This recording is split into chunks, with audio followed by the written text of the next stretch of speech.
السلام علیکم ورحمۃ اللہ وبرکاتہ۔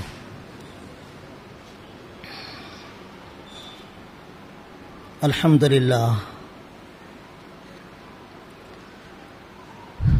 للہ کفا وسلام علی عبادہ الذین اصطفى،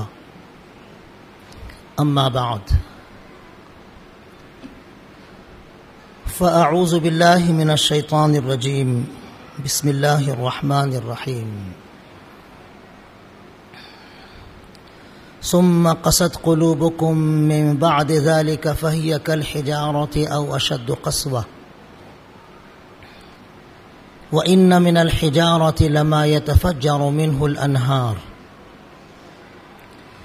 وإن منها لما يشقق فيخرج منه الماء وإن منها لما يهبط من خشية الله وما الله بغافل عما تعملون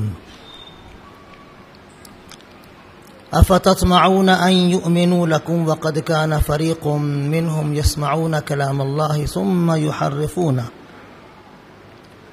ثم يحرفونه من بعد ما عقلوه وهم يعلمون وإذا لقوا الذين آمنوا قالوا آمنا وإذا خلا بعضهم إلى بعض قالوا أتحدثونهم بما فتح الله عليكم ليحاجوكم به عند ربكم أفلا تعقلون أولا يعلمون أن الله يعلم ما يسرون وما يعلنون ومنهم أميون لا يعلمون الكتاب إلا أماني وإن هم إلا يظنون فويل للذين يكتبون الكتاب بأيديهم ثم يقولون هذا من عند الله ليشتروا به ثمنا قليلا فويل لهم مما كتبت أيديهم وويل لهم مما يكسبون وقالوا لن تمسنا النار إلا أياما معدودة قل اتخذتم عند الله عهدا فلن يخلف الله عهده أم تقولون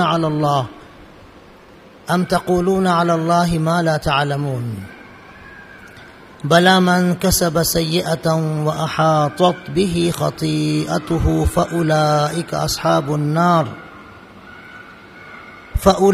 أصحاب النار هم فيها خالدون والذين آمنوا وعملوا الصالحات أولئك أصحاب الجنة هم فيها خالدون۔ محترم بھائیو، بزرگو، دوستو،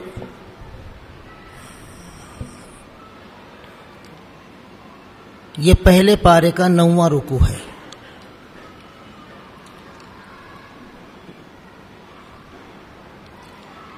اس رکوع میں بھی اللہ پاک نے یہودیوں کی شرارتوں کو بیان فرمایا ہے کہ انہوں نے کیسے بڑے بڑے جرائم کیے ہیں تاکہ مسلمان ان کے تعلق سے باخبر رہیں، غفلت کا شکار نہ رہیں۔ ترجمہ سنیے۔ پھر اے یہودیوں، اتنی نشانیاں دیکھنے کے بعد بھی تمہارے دل سخت ہی رہے، ایسے سخت جیسے پتھر ہوتے ہیں، بلکہ اس سے بھی زیادہ سخت تمہارے دل ہو گئے، کیونکہ پتھروں میں سے کچھ پتھر وہ ہوتے ہیں جن سے پانی کی نہریں پھوٹ پڑتی ہیں، اور کچھ پتھر وہ ہوتے ہیں جو پھٹ جاتے ہیں اور ان میں سے پانی نکل جاتا ہے، اور کچھ پتھر وہ ہوتے ہیں جو اللہ کے ڈر سے نیچے گر جاتے ہیں۔ اللہ تمہارے برے اعمال سے غافل نہیں ہے۔ اے مسلمانوں، کیا تم اس بات کی امید رکھتے ہو کہ یہ یہودی تمہارے کہنے پر ایمان لے آئیں گے؟ جبکہ ان میں سے ایک جماعت ایسی حرکتیں کرتی رہی ہیں کہ وہ اللہ کا کلام یعنی توریت کو سنتے تھے، پھر اس میں تبدیلی کر دیتے تھے، حالانکہ خوب اچھی طرح اس کو سمجھتے تھے اور دانستہ طور پر جان بوجھ کر یہ کرتے تھے۔ ان یہودیوں میں کچھ منافق ہیں۔ وہ منافق یہودی جب مسلمانوں سے ملتے ہیں تو کہتے ہیں کہ ہم تو ایمان لے آئے، اور جب وہ آپس میں ایک دوسرے یہودیوں سے ملتے ہیں تو جو منافق نہیں ہوتے ہیں وہ ان منافق یہودیوں سے کہتے ہیں کہ تم مسلمانوں کو ایسی باتیں کیوں بتاتے ہو جو اللہ نے تم پر توریت میں بیان کی ہے؟ کیا تم اس لیے ان کو بتاتے ہو کہ وہ اللہ کے پاس، تمہارے پروردگار کے پاس تمہارے خلاف حجت میں پیش کر سکیں؟ کیا تم اتنا بھی نہیں سمجھتے ہو؟ اللہ پاک فرماتا ہے کیا وہ جانتے نہیں ہیں کہ جو کچھ وہ چھپاتے ہیں وہ بھی اللہ کے علم میں ہے، اور جو کچھ وہ ظاہر کرتے ہیں وہ بھی اللہ کے علم میں ہے۔ ان یہودیوں میں کچھ عوام ہیں، ان پڑھ لوگ ہیں، وہ کتاب یعنی توریت کا علم نہیں رکھتے ہیں۔ ان کی زندگی صرف آرزوؤں اور امیدوں پر گزر رہی ہے، اور وہ صرف گمان کی پیروی کرتے ہیں۔ ان یہودیوں میں سے جو علماء ہیں وہ اپنے ہاتھ سے توریت لکھتے ہیں اور بدل کر لکھتے ہیں اور کہتے ہیں کہ یہ اللہ کے پاس سے آیا ہے۔ اس کا مقصد یہ ہوتا ہے کہ وہ کچھ تھوڑا سا مال حاصل کر لیں۔ تو جو کچھ اس طرح انہوں نے بدل کر لکھا ہے اس کی وجہ سے ان کے لیے تباہی و بربادی ہے، اور جو وہ تھوڑا سا مال حاصل کیے ہیں اس کی وجہ سے بھی ان کے لیے تباہی و بربادی ہے۔ یہ یہودی کہتے ہیں کہ ہم کو تو جہنم کی آگ چھو ہی نہیں سکتی، اگر ہم جہنم میں جائیں گے بھی تو تھوڑے دنوں کے لیے بس۔ اللہ پاک فرماتا ہے کہ آپ ان سے کہو کہ کیا تم نے اللہ سے کوئی معاہدہ کر لیا ہے کہ اللہ اس کی خلاف ورزی نہیں کرے گا؟ یا تم اللہ کی طرف ایسی باتیں منسوب کرتے ہو جن کا تمہیں علم نہیں ہے؟ کیوں نہیں تم جہنم میں جاؤ گے؟ جہنم میں جانے کا قانون یہ ہے کہ جو بھی برائی کرے گا اور برائی میں گھر جائے گا یعنی کفر کرے گا تو وہ جہنمی ہے اور جہنم میں ہمیشہ رہے گا۔ ہاں، اس کے برعکس جو لوگ ایمان لائیں گے، نیک اعمال کریں گے، وہ جنتی ہیں اور وہ جنت میں ہمیشہ ہمیشہ رہیں گے۔ یہ ان آیتوں کا ترجمہ ہوا۔ اس سے پہلے جو واقعات بیان کیے گئے ہیں جن میں اللہ پاک نے بنی اسرائیل پر ایک سے ایک نعمتیں عطا فرمائی تھیں، ایک سے ایک نشانیاں اللہ نے ان کو بتائی تھی، ظاہر کی تھی، دکھلائی تھی، لیکن ان نشانیوں کو دیکھنے کے بعد بھی، ان معجزات کو دیکھنے کے بعد بھی، ان نعمتوں سے فائدہ اٹھانے کے بعد بھی ان کے دل سخت ہی رہے، پسیجے نہیں، نرم نہیں ہوئے۔ اور دلوں کی سختی بہت خطرناک انسان کے حق میں تباہی ہے۔ حضور اکرم صلی اللہ علیہ وسلم کا ارشاد ہے کہ جسم میں ایک لوتھڑا ہے، اگر وہ درست رہے گا پورا جسم درست رہے گا، اور اگر وہ فاسد ہو گیا تو پورا جسم بگڑ جائے گا، فاسد ہو جائے گا، خراب ہو جائے گا۔ آپ نے فرمایا وہ ہے دل۔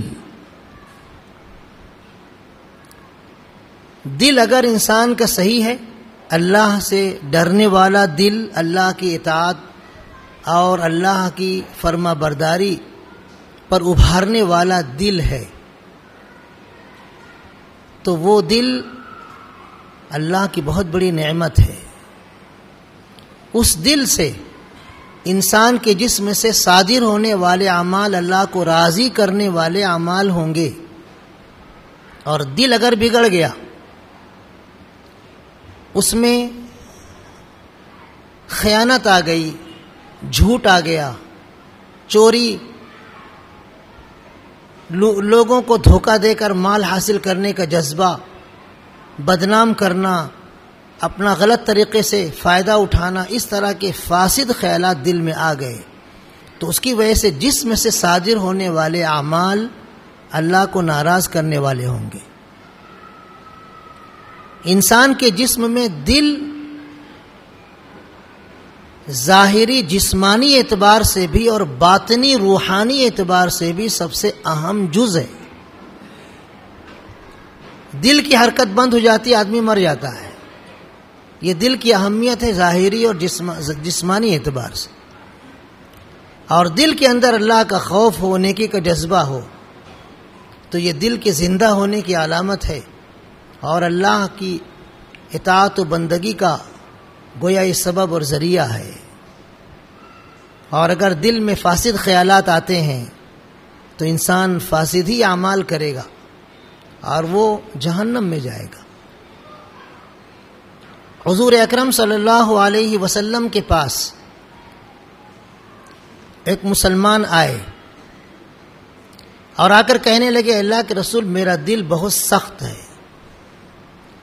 کسی چیز پر متاثر ہوتا ہی نہیں، پسیجتا ہی نہیں، نرم ہوتا ہی نہیں، سختی بہت زیادہ ہے میرے دل میں. تو حضور اکرم صلی اللہ علیہ وسلم نے کہا کہ یتیم بچوں اور بچیوں کے ہاتھ پر، سروں پر اپنا ہاتھ پھیرا کرو تو تمہارا دل نرم ہو جائے گا. دلوں کی نرمی بہت ضروری ہے. حضور اکرم صلی اللہ علیہ وسلم ایک مرتبہ بچوں سے پیار کر رہے تھے. آپ کے نواسے ہیں، آپ کی نواسی ہے، گود میں لے رہے ہیں، کاندھے پر بٹھا رہے ہیں، چوم رہے ہیں، پھول کی طرح سونگھ رہے ہیں. تو ایک صحابی نے کہا، اے اللہ کے رسول، آپ بچوں سے محبت کر رہے ہیں؟ میرے تو 10 بچے ہیں، آج تک تو میں نے کسی کو پیار کیا ہی نہیں. تو حضور اکرم صلی اللہ علیہ وسلم نے ارشاد فرمایا، تمہارے دل سے اللہ نے رحم و کرم کا مادہ اگر نکال دیا ہے تو میں کوئی اس کا علاج کر ہی نہیں سکتا. دل کا نرم ہونا یہ بہت بڑی نعمت ہے اللہ کی. اور اگر دل نرم نہیں ہے، پتھر کی طرح سخت ہے، تو گویا اس کا کوئی علاج نہیں. حضور اکرم صلی اللہ علیہ وسلم نے یتیم بچوں کے سر پر ہاتھ پھیرنے کو ظاہری شکل میں، علاج کی شکل میں بتایا ہے. لیکن اگر کوئی اپنے دل کی سختی دور ہی نہ کرنا چاہے تو پھر اس کا کیا علاج ہے؟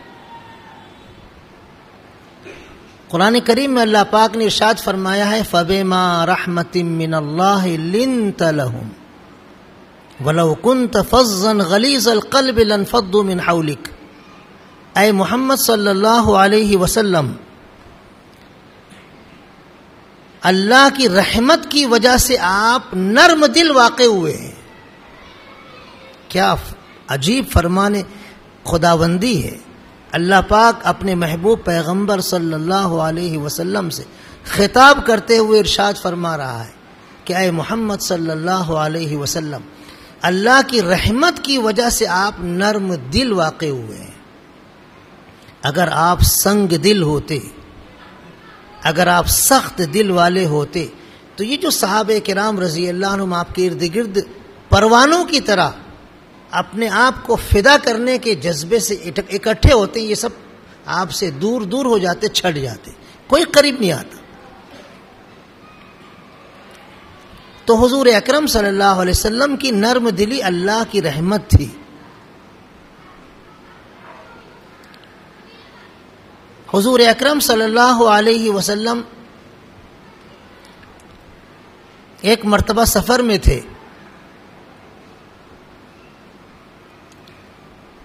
صحابہ کرام رضی اللہ عنہم نے دیکھا چڑیے کا بچہ ہے، چھوٹا سا ہے، اڑ نہیں سکتا ہے، فوراً پکڑ لیے اور اسے کھیلنے لگے. اس بچے کی ماں اڑتی ہوئی آئی اور صحابہ کرام رضی اللہ عنہم کے ارد گرد منڈلانے لگی. حضور اکرم صلی اللہ علیہ وسلم آئے، منظر دیکھا. آپ نے کہا کہ اس بچے کی ماں کو کس نے گھبراہٹ میں مبتلا کیا، کس نے پریشان کیا ہے؟ یہ جانتی ہے کہ انسان ہے، ہم کو پکڑ لیں گے، ہم کو کاٹ لیں گے، ہم کو ذبح کر دیں گے، پھر بھی یہ ہمارے پاس منڈلا رہی ہے اپنے بچے کی محبت میں. کس نے کیا؟ تو صحابہ کرام رضی اللہ عنہم نے عرض کیا، اللہ کے رسول ہم ایسے ہی کھیل رہے تھے، بس چھوٹا بچہ ہے، پکڑ لیے، کھیلنے لگے. آپ نے کہا چھوڑو اس بچے کو. اس کو چھوڑ دیے. وہ چڑیا اس کو چونچ میں دبا کے لے کے چلی گئی.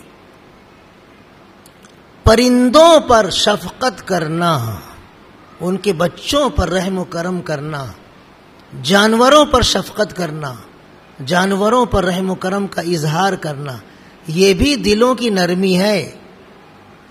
اور جانوروں پر بھی سختی کرنا یہ دلوں کی سنگ دلی ہے.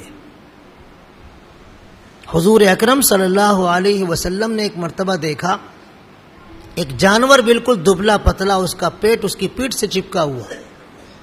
آپ نے فرمایا کون ہے اس کا مالک؟ بلاؤ اس کو. بلائے گا. آپ نے فرمایا یہ شکایت کر رہا ہے زبان حال سے کہ میرا مالک مجھ سے کام زیادہ لیتا ہے اور مجھ کو کھلاتا پلاتا کم ہے.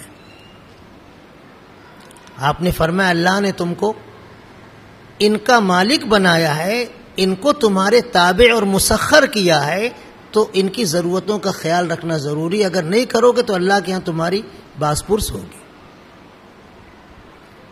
تو انسانوں پر تو رحم و کرم کرنا، دلوں کا نرم ہونا ضروری ہے ہی. جانوروں پر بھی، پرندوں پر بھی، مخلوقات دوسری جو ہیں ان پر بھی نرمی کا اظہار کرنا یہ اسلام کی تعلیم ہے. لیکن یہودیوں کے اندر دلوں کی نرمی نہیں تھی. آج بھی دیکھو اسرائیل کا جو حال ہے، چھوٹے چھوٹے معصوم بچوں پر بمباری کر رہا ہے، اسکولوں پر، مسجدوں پر، ہسپتالوں پر بمباری کر رہا ہے. ذرا بھی اس کا دل نرم نہیں ہے. حضور اکرم صلی اللہ علیہ وسلم نے ایک مرتبہ جنگ کے میدان میں دیکھا بھیڑ لگی ہوئی ہے. آپ نے فرمایا دیکھو تو یہ بھیڑ کیوں ہے؟ ایک صحابی رضی اللہ عنہ گئے اور آ کر کہنے لگے اللہ کے رسول ایک عورت کو قتل کر دیا گیا ہے، اس کی لاش پڑی ہوئی ہے. تو سب جیسے دیکھ رہے ہیں اس کو حیرت سے. حضور اکرم صلی اللہ علیہ وسلم نے کہا کہ آگے کون ہے مقدمۃ الجیش میں، لشکر کے اگلے حصے میں کون ہے ذمہ دار؟ تو کہا خالد ابن ولید رضی اللہ تعالیٰ. کہ جاؤ ان سے کہہ دو کہ کسی بچے کو، کسی عورت کو، کسی بڑی عمر والے کو قتل نہ کرے. جنگ کے میدان میں دشمن سے مقابلہ ہوتا ہے، دشمن کے اوپر وار کیا جاتا ہے، اس کی گردن اڑائی جاتی ہے، اس کے ہاتھ پیر توڑے جاتے ہیں، کاٹے جاتے ہیں، یہ سب ہوتا ہے. لیکن حضور اکرم صلی اللہ علیہ وسلم کی نرم دلی اتنی تھی کہ آپ نے فرمایا جاؤ خالد ابن ولید سے کہو کسی بچے کو قتل نہ کریں، کسی عورت کو قتل نہ کریں، کسی بڑی عمر والے کو قتل نہ کریں. نرم دلی بہت ضروری ہے. اگر نرم دلی نہیں ہے تو انسان نہیں ہے، وہ درندہ ہے، وہ جنگلی حیوان ہے، جانور ہے. یہ یہودی ایسے ہی تھے اس زمانے میں بھی اور آج بھی. ان کے دلوں میں سختی ہی سختی ہے، نرمی ہے ہی نہیں. اللہ پاک نے ان یہودیوں کے بارے میں کہا ہے جو حضور اکرم صلی اللہ علیہ وسلم کے زمانے میں تھے اور جو جن نعمتیں اللہ کی حاصل کر کے نافرمانی کرنے والے جو پچھلے یہودی تھے، ان لوگوں کے دلوں کے بارے میں فرمایا کہ تمہارے دل اتنے سخت ہو گئے ہیں کہ پتھر کی طرح ہیں، بلکہ پتھر سے بھی زیادہ سخت ہیں. کیونکہ پتھر تو کبھی کبھی پھٹتے ہیں تو نہریں اس سے پھوٹ پڑتی ہیں، کبھی پھٹتا ہے تو پانی ٹپکنے لگتا ہے، کبھی نہیں پھٹتا ہے تو اللہ کے خوف سے لرز کر نیچے گر جاتا ہے. لیکن تمہارے دل میں ذرہ برابر اثر نہیں، تاثر نہیں. آج ہم اپنی آنکھوں سے دیکھ رہے ہیں قرآن کریم کا یہ ارشاد برحق کہ یہودیوں کے دلوں میں نرمی نہیں ہے۔ حضور اکرم صلی اللہ علیہ وسلم کا ارشاد ہے کہ 20 یہودی بھی اگر مجھ پر ایمان لے آتے، حضور اکرم صلی اللہ علیہ وسلم نے ارشاد فرمایا کہ اگر 20 یہودی بھی مجھ پر ایمان لے آتے تو سارے یہودی ایمان لے آتے۔ چند ہی یہودی آپ کی مبارک زندگی میں ایمان لائے تھے جو انگلیوں پر شمار کیے جا سکتے۔ اللہ پاک نے سخت تنبیہ کی ہے کہ اتنی نشانیاں دیکھنے کے بعد بھی تمہارے دل سخت کے سخت ہی رہے، پتھر کی طرح، بلکہ اس سے بھی زیادہ سخت۔ پھر اس کے بعد مسلمانوں کو اللہ نے سمجھایا ہے، جو مدینہ منورہ کے نو مسلم تھے اور جو یہودیوں سے دوستی رکھتے تھے، تعلقات رکھتے تھے، پرانے تعلقات تھے، وہ حضور اکرم صلی اللہ علیہ وسلم کی آمد سے پہلے، اسلام آنے سے پہلے یہودیوں سے سنتے تھے کہ ایک پیغمبر آنے والے ہیں اور ان کی بشارتیں ہماری کتاب توریت میں بھی موجود ہیں، وہ آئیں گے، ہم ان پر ایمان لائیں گے، اور جو بھی ان پر ایمان لائے گا پوری دنیا پر چھا جائے گا، جو ایمان نہیں لائے گا وہ تباہ برباد ہو جائے گا۔ یہ مدینے کے لوگ سنتے رہتے تھے۔ جب حضور اکرم صلی اللہ علیہ وسلم سے ملاقات ہوئی تھی حج کے موقع پر عقبہ میں، مینا کی گھاٹی میں، اور ایمان لے آئے تھے، پھر مدینہ منورہ میں حضور اکرم صلی اللہ علیہ وسلم کے ساتھ بھیجا کچھ صحابہ کو دین کی تعلیم دینے کے لیے، ایمان سکھانے کے لیے، تو اتنی تیزی سے مدینہ منورہ میں ایمان پھیلنے لگا کہ دوسرے سال جب حضور اکرم صلی اللہ علیہ وسلم کے حکم پر صحابہ کرام رضی اللہ عنہم گئے ہیں حج کے موقع پر حضور سے ملاقات کے لیے، تو 80 سے زیادہ صحابہ تھے اور عورتیں بھی تھیں مدینے کے رہنے والوں میں سے۔ پھر حضور اکرم صلی اللہ علیہ وسلم کی ہجرت ہوئی اور مدینے کے گھر گھر میں، مدینہ منورہ کے گھر گھر میں ایمان کا نور پھیل گیا۔ تو یہ سیدھے سادے بھولے بھالے مسلمان یہودیوں کے پاس جا کر کہتے تھے کہ تمہارے کہنے کی وجہ سے تو ہی ہم ایمان لائے ہیں، تم تو بتاتے تھے نا ہماری کتاب میں آخری پیغمبر کی نشانیاں ہیں، بشارتیں ہیں، ان پر جو ایمان لائے گا وہ غالب رہے گا، جو ایمان نہیں لائے گا وہ تباہ و برباد ہو جائے گا، تو ہم تمہارے کہنے ہی کی وجہ سے تو ایمان لائے، اور تم کیوں نہیں ایمان لا رہے ہو؟ تو اللہ پاک نے فرمایا، اے مسلمانوں، کیا تمہیں ان سے توقع ہے کہ تمہارے کہنے پر ایمان لائیں گے؟ نہیں۔ ان کی حالت تو یہ ہے کہ ان کے جو علماء ہیں یہ توریت کو اپنے دنیا کے معمولی فائدے کے لیے بدل دیتے ہیں، اس کا لفظ بھی بدل دیتے ہیں، اس کا معنی بھی بدل دیتے ہیں۔ ان کی حالت اتنی خراب ہے کہ ان سے اصلاح کی کوئی توقع نہیں۔ تم ان کے چکر میں پڑو مت، تم اپنے طور پر ایمان کے اور نیک اعمال کے جو بھی تمہاری مصروفیتیں ان میں رہو، یہ ایمان نہیں لائیں گے۔ ان کے علماء کا بھی یہی حال ہے، ان کے عوام کا بھی یہی حال ہے۔ عوام کا حال یہ کہ صرف جھوٹی آرزوؤں اور امیدوں پر جی رہے ہیں، صرف گمان کی پیروی کر رہے ہیں، اور جھوٹی آرزویں امیدیں کیا تھیں کہ یہودی عالم بھی، یہودی عوام بھی سمجھتے تھے کہ ہم جنت کے ٹھیکیدار ہیں، جنت میں ہم جہنم میں جا ہی نہیں سکتے، جہنم ہم کو چھو بھی نہیں سکتی، ہم یہودی ہیں، یہودی جنت میں جائیں گے، جنت ہماری ہے، اگر گئے بھی گناہوں کی وجہ سے تھوڑے دن جائیں گے پھر جنت میں آ جائیں گے، جہنم میں تھوڑے دن جائیں گے پھر جنت میں آ جائیں گے۔ یہ جھوٹی توقعات، جھوٹی آرزویں، وہم و گمان علماء میں بھی، یہودی عوام میں بھی عام تھا۔ قرآن کریم میں جگہ جگہ ان کے اس فاسد عقیدے اور فاسد خیال کو بیان کر کے اس کی تردید کی ہے اللہ پاک نے، اور یہاں بھی اللہ پاک نے ارشاد فرمایا کہ یہ کیوں ایسا کہتے ہیں کہ جہنم میں نہیں جائیں گے۔ جہنم میں جانے یا جنت میں جانے کا قانون سن لو اچھی طرح، جو بھی برائی کرے گا اور برائی میں گھر جائے گا یعنی کفر کر بیٹھے گا، وہ جہنم میں جائے گا اور جہنم میں ہمیشہ رہے گا، اور جو ایمان لائے گا حضور اکرم صلی اللہ علیہ وسلم پر اور نیک عمل کرے گا وہ جنت میں جائے گا اور جنت میں ہمیشہ ہمیشہ رہے گا۔ یہ نہ موسیٰ علیہ السلام کو مانتے تھے نہ عیسیٰ علیہ السلام کو مانتے تھے، بلکہ انہوں نے تو پیغمبروں کو قتل کیا ہے۔ حضرت موسیٰ علیہ السلام کو اتنا ستایا کہ کوئی امت ایمان والی اپنے پیغمبر کو اتنا نہیں ستائی ہوگی۔ پورا قرآن بھرا ہوا ہے یہودیوں کی شرارتوں سے کہ انہوں نے حضرت موسیٰ علیہ السلام کو کتنا ستایا۔ ایک جگہ اللہ پاک نے مسلمانوں سے کہا ہے کہ اے مسلمانوں تم ایسے مت بننا جیسے یہودیوں نے موسیٰ علیہ السلام کو تکلیف دی۔ کیا مطلب ہے؟ تم اپنے پیغمبر حضرت محمد صلی اللہ علیہ وسلم کو تکلیف مت دینا۔ یہودیوں نے موسیٰ علیہ السلام کو تکلیف دی، بہت ستایا، ان کی باتیں نہیں مانی، نافرمانی کی حد کر دی، تو تم اپنے پیغمبر کو اس طرح ستانا نہیں، ان کی باتیں ماننا، ان پر عمل کرنا۔ یہ اللہ نے ایک جگہ مسلمانوں کو خطاب کیا ہے یہودیوں کے حوالے سے۔ تو مسلمان صحابہ کرام رضی اللہ عنہم تو اللہ کے رسول صلی اللہ علیہ وسلم کے سچے عاشق تھے، انہوں نے کبھی حضور کو ستایا نہیں، کبھی نہیں ستایا۔ حضور اکرم صلی اللہ علیہ وسلم ہمیشہ ان سے خوش رہے، ہمیشہ ان سے خوش رہے، اور خوشی خوشی آپ اللہ سے ملاقات کیے ہیں اپنے صحابہ کو دیکھ کر۔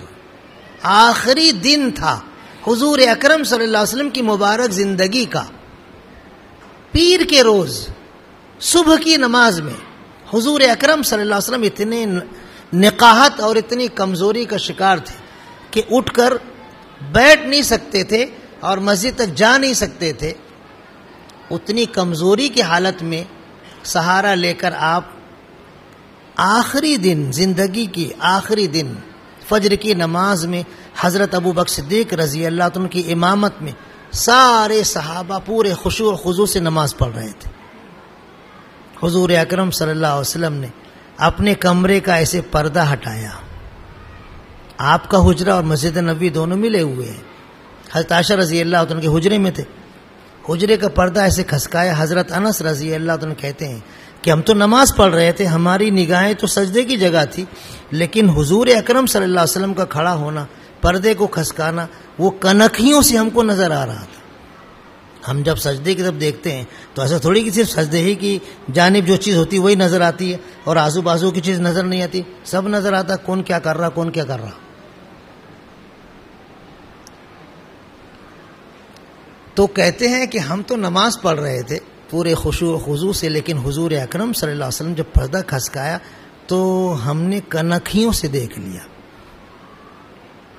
روشن روشن چمکتا ہوا کتاب کی طرح چہرہ۔ اتنی خوشی ہوئی کہ اگر تھوڑی دیر اور آپ پردہ ایسے ہی ہٹائے ہوئے ہم کو مسکراتے دیکھتے رہتے تو ہم سب نماز توڑ کے آپ سے ملاقات کے لیے بھاگ جاتے۔ حضور اکرم صلی اللہ علیہ وسلم مسکرائے کہ میری امت میرے طے کیے ہوئے امام کے پیچھے پورے خشوع و خضوع سے نماز پڑھ رہی ہے۔ اللہ کی اطاعت و بندگی کی سب سے اعلیٰ نشانی نماز میری امت کی زندگی میں موجود ہے۔ آپ مسکرا رہے تھے اور پھر اس کے بعد اپنے پردہ ایسے گرا دیا، آپ اپنے حجرے میں چلے گئے اور اسی روز آپ کی وفات ہو گئی۔ حضور اکرم صلی اللہ علیہ وسلم کو صحابہ کرام نے خوش کیا، آپ خوشی خوشی ان سے رخصت ہوئے، کوئی کبیدگی نہیں تھی۔ اور حضرت موسیٰ علیہ السلام تو اتنے ناراض تھے اپنی امت سے کہ اللہ سے دعا کہ اللہ میرے بس میں صرف میری ذات اور میرے بھائی ہارون کی ذات ہے، میری امت کوئی بھی میرے بس میں نہیں ہے، اے اللہ میرے اور میری امت کے درمیان آپ فیصلہ ہی کر دیجیے۔ یہ ایسی قوم ہے، اس قوم کی شرارتوں کو بیان کر کے مسلمانوں سے کہا گیا کہ ان سے زیادہ تم امید رکھو مت، تم اپنا کام کرتے رہو۔ اس سلسلے میں اللہ پاک نے جو بات بیان فرمائی یہودی علماء کی اور یہودی عوام کی، ان کی جو خرابیاں بیان کی ہیں وہ ہمارے لیے بہت اہم ہیں۔ ہم میں جو علماء ہیں وہ بھی اور ہم میں جو قرآن کا علم نہیں رکھتے ہیں وہ بھی. سب کو چاہیے کہ ہم اللہ کی کتاب کو، قرآن کریم کو پورے اخلاص کے ساتھ اللہ کی رضا جوئی کے لیے پڑھیں، پڑھائیں، سمجھیں، سمجھائیں، سنیں، سنائیں اور اس پر عمل کریں. اگر ہم قرآن کریم کو ویسے ہی جیسے یہودیوں نے توریت کے ساتھ سلوک کیا ہے تو یہ ہمارے لیے بہت خطرناک چیز ہوگی. قرآن کریم ہم پڑھتے ہیں،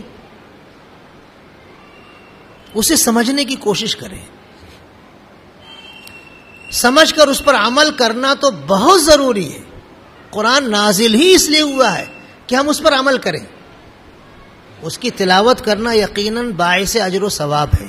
اس کو دیکھنا بھی محبت کی نگاہ سے باعث اجر و ثواب ہے، لیکن اصل مقصد ہے اس پر عمل کرنا.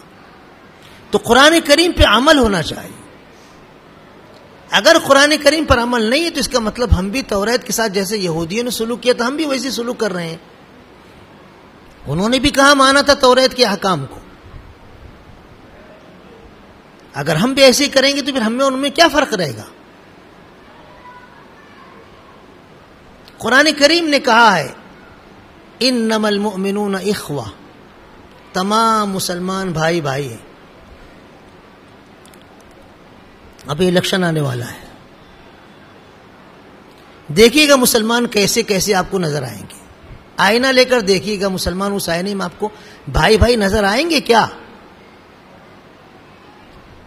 یہ مسلمان اور اس کے ساتھ رہنے والے اس مسلمان اور اس کے ساتھ رہنے والوں کے خلاف جو ان سے ہو سکے گا کر ڈالیں گے. اب تو واٹس ایپ کا فتنہ بھی پھیلا ہوا ہے، کسی کے خلاف جو چاہے آپ وائرل کر دیں، کون پوچھنے والا ہے؟ الیکشن کے زمانے میں مسلمان بھائی بھائی قطعاً نظر نہیں آتے. قرآن ہم کو کہہ رہا ہے انما المؤمنون اخوہ، تمام مسلمان بھائی بھائی ہیں، اور ہم بھائی بھائی بن نہیں پا رہے ہیں. ہمارے اختلافات، ہمارے جھگڑے رہ کر ابھرتے ہیں. قرآن کا حکم ہے اس پر عمل کرو، اس کو مانو، ورنہ تباہی و بربادی ہمارا مقدر رہے گا.